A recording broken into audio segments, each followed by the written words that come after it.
First of all, thank you very much. Secondly, you asked me about the Tutinama.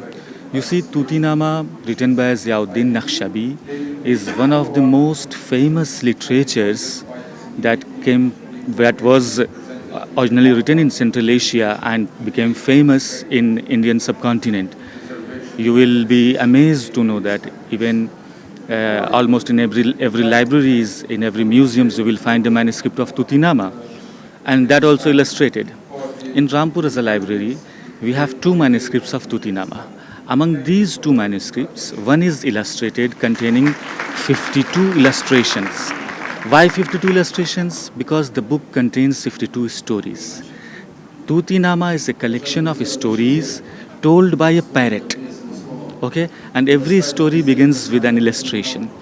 This major part of these illustrations, though were drawn in India, okay, but they are the copy of the original paintings or original miniatures that were drawn by Naqshbandi himself in his manuscripts, as written in the preface.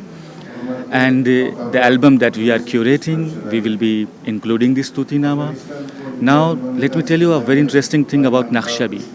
Basically, Naqshbandi is famous for two works. One is Tutinama and one is Lazzatun Nisa. Lazzatun Nisa, or The Pleasure of Women, is a book, is an erotic book, okay? But other than these two books, we have four more books of Naqshbandi in Rampur as a library that are not found in other libraries easily. One is in ethics, that is, and a commentary of a ayat of Quran, Sharh Dua Siryani, Gold Rays, Ishqiya. And the fourth, I'm sleeping right now, I'm sorry for that. But you see, Naqshbandi is a well received author in India. The reception of Naqshbandi is very well. Every library contains a manuscript of Naqshbandi at least. And it was also a part of syllabus that was taught in medieval India. Naqshbandi's story. Women back in homes, royal women, noble women, used to read these stories for their leisure time, for themselves, for their children. So Naqshbandi was well received in India, and we are proud that we have an illustrated manuscript of him in Rampur as a library. The cultural heritage project of Uzbekistan, and cataloging all the material related to Uzbekistan outside Uzbekistan will give us the clue, the links to rewrite the history of Uzbekistan. You see, until and unless we cannot recollect everything that is outside Uzbekistan, we cannot rewrite the history.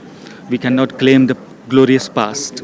So in order to claim that, in order to revisit that, in order to let the younger generation coming know about the glorious past, we have to curate, we have to bring all that stuff outside Uzbekistan into catalogs and books and preserve them for the coming generations. This step of cataloging and making albums of Uzbekistan's cultural heritage in India and outside Uzbekistan definitely is a big step towards reclaiming Uzbekistan's cultural history.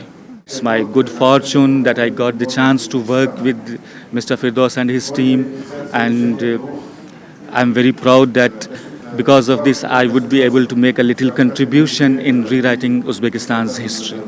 Yes, I have a paper. I will present it during this seminar, and this paper contains that Tutinama also. I will speak about Tutinama. I will show the slides of Tutinama.